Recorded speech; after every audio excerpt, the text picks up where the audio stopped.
लोगों की बहाली हुई, किसी से जमीन लिया गया, किसी से मकान लिया गया, किसी से घर बनवाया गया, और आज भी वो पिछले 10 साल से जेल में थे, छूट के आए हैं और उनका पूरा खानदान डिस्टर्ब हो गया। आज भी पेशी होती है उसी बहाली को लेकर के। पूरा भारत चलाता है, बिहारी पीछे नहीं, बिहारी पूरा भारत चलाता। अब क्या करे बेचारा, न फैक्ट्री लगा, लेकिन अब हम लोग सुधारेंगे। अब हम लोग की नई सरकार फिर बनी है, फिर गति से लगाएंगे। लेकिन बिहारियों के साथ तो संकट है, झारखंड के साथ भी वही संकट है। 2004 से लेकर 2009, अब देखिए इस देश में क्या होता है, और आप उससे प्रभावित है, आप उस कुर्सी पर बैठे प्रभावित है। 2004 से लेकर 2009 तक एक व्यक्ति भारत का रेलवे मिनिस्टर बन गया, जो उस राज्य का मुख्यमंत्री था। मैं चुनाव हार गया महोदय। 2004 से लेकर 2009 तक पूरे भारतवर्ष में, जिसमें महाराष्ट्र में भी था जोन में, बंगाल के भी जोन में, northern railway, eastern railway, western railway, south central railway, पूरे बिहार के लोगों को सभी जोनल मैनेजर्स, भारतवर्ष के रेलवे के जोनल मैनेजर्स उस समय के जो इसमें बैठते हैं, उन्होंने पूरे भारत में एक आदमी के दस्तखत पर उसका, उनका नाम नहीं लेना चाहूंगा, बीमार थे फिर जेल चले गए, अच्छे है, मेरा संबंध कोई खराब नहीं है उनसे, पूरे भारत में ग्रुप डी का कागज का लिस्ट बना बना करके बहाली कर दिया गया। अब मत पूछिए, सबको आप ही जेल भेजते हैं आजकल। और वो पूरा का पूरा, महोदय मैडम आपको याद है, और आज क्या है। धन्यवाद अध्यक्ष जी, आपने मुझे बोलने का मौका दिया। अब तो ये 5 वर्ष का कार्यकाल पूरा होने वाला है। कल माननीय प्रधानमंत्री जी का 2 घंटे का भाषण था, और हम सब उस भाषण को बड़े ध्यान से सुन रहे थे, और एक के बाद पिछली घटनाएं, कई चीज़ें जो 60-70 वर्ष में हुए उनके बारे में, फिर किस प्रकार से सुधार का वातावरण, किस प्रकार से हर क्षेत्र में जो पिछले 10 साल में हमने पूरा किया है माननीय प्रधानमंत्री जी के नेतृत्व में, किस प्रकार से आंकड़ों के माध्यम से उन्होंने दर्शाया कि हम कहाँ कहाँ बढ़े और कैसे कैसे बढ़े। तो इस एरा के सबसे बड़े रिफॉर्मिस्ट के रूप में, इस एरा के सबसे बड़े नेता के रूप में हम सब लोगों ने थपथपी बजा के उनका, और जो उनका अंतिम बयान था, जो शायद हमारे विपक्ष के लोग उस बात को सुनने से थोड़ा परहेज करते थे, उन्होंने कहा कि आज भी हम तैयार हैं, आप हमारे साथ कंधा में कंधा मिला के चलो, और आने वाली पीढ़ी के लिए हम तुम्हारे साथ चलेंगे। और उनका एक और शब्द कि तुम चाहे जितने पत्थर हम पर चलाओ, उस सभी पत्थर को भारत के नवनिर्माण में उसके नींव में इस्तेमाल करेंगे। और उसके बाद से आज ये एक ऐसा विधेयक लाया गया है जो पब्लिक एग्जामिनेशन में प्रिवेंशन ऑफ अनफेयर मीन्स को रोकने के लिए है। तो मुझे लगता है कि जब भी वो माननीय प्रधानमंत्री जी किसी भी संदर्भ को देखते हैं, किसी भी समाचार को पढ़ते हैं, किसी भी बातें उनके जीवन का जो भाग रहा है उसके बारे में सोचते हैं, तो कहीं ना कहीं एक रास्ता निकाल के आते हैं, और दूरगामी नेतृत्व उसी को कहते हैं जो आने वाली पीढ़ियों के लिए रास्ता निकालता है। लेकिन एक बात, आखिर हमें ये कानून लाने की आवश्यकता क्यों पड़ी, और नीतिगत तौर से देखा जाए तो हम आखिर विफल कहाँ हुए कि परीक्षा में और बहालियों में कड़ाई का प्रावधान हम लोगों को करना पड़ा। क्या मुझे नहीं कहना चाहिए, लेकिन अगर माननीय प्रधानमंत्री जी इन सभी विषयों के बारे में इंगित करते हैं, तो शायद आप सब लोगों को याद होगा कि जब पहले बहाली की प्रक्रिया क्या होती थी। बहाली की प्रक्रिया होती थी कि विश्वविद्यालयों में या कॉलेजों में जो आपके परीक्षा का जो परिणाम होता था, उस पर सीधे सरकारी नौकरी में दाखिला हो जाता था, और उस समय तो कोई चुनौती नहीं होता।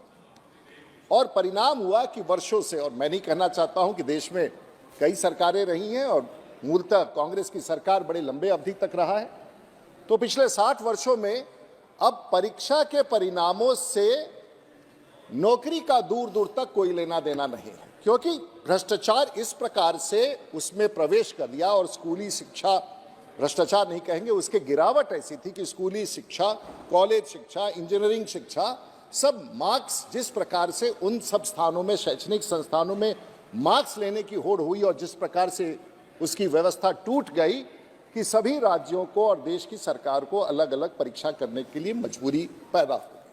पहले तो कभी नहीं होता था कि परीक्षा हो नौकरी के लिए, लेकिन अब उसकी परंपरा शुरू हुई। और आज भी हम लोग देखते हैं तो पिछले 60-70 वर्षों हम देख रहे हैं कि यूनियन पब्लिक सर्विस कमीशन में आज तक इस प्रकार की कभी घटना नहीं हुई।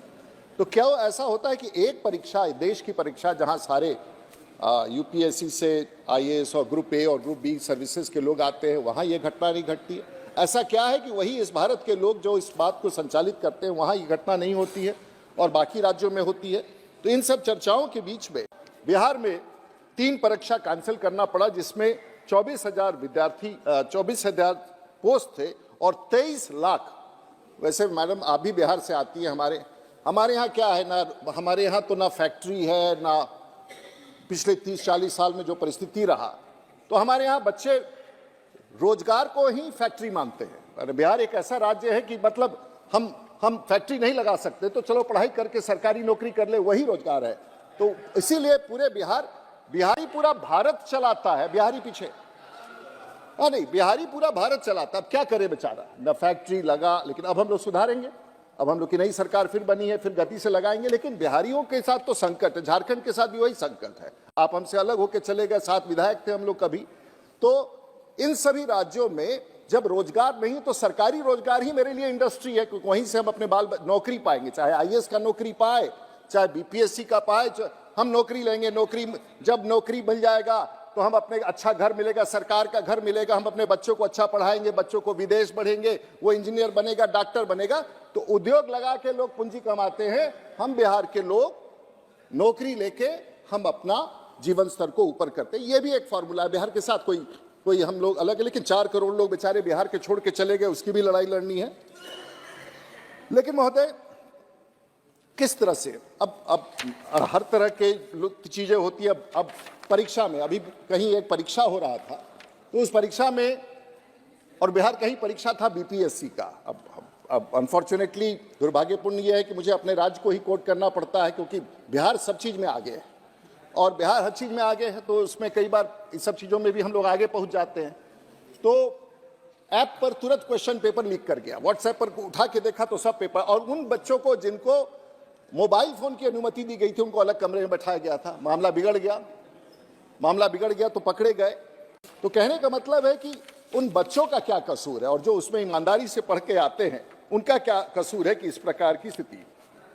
अब मैं अपना अनुभव बताऊं, मैं विधायक भी नहीं बना था तब। 1987 में मैं बिहार यूनिवर्सिटी सर्विस कमीशन के इंटरव्यू में गया। मेरी इंटरव्यू हुआ, मेरे मार्क्स अच्छे थे, मैं इकोनॉमिक्स में पास भी कर गया।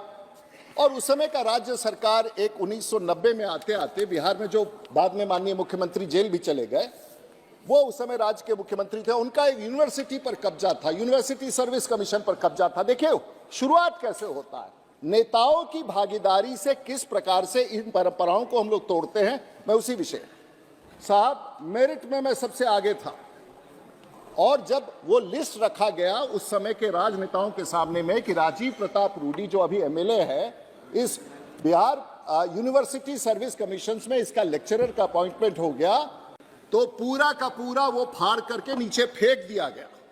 आपको विश्वास नहीं होगा, ये सच्चाई है। जब मुझे पता चला तो मैं पटना हाईकोर्ट में गया, मैंने अपने इंटरव्यू के कागज निकाले। मैं बता रहा हूं करप्शन कहां से आता, आपको क्यों परेशानी हो रही है।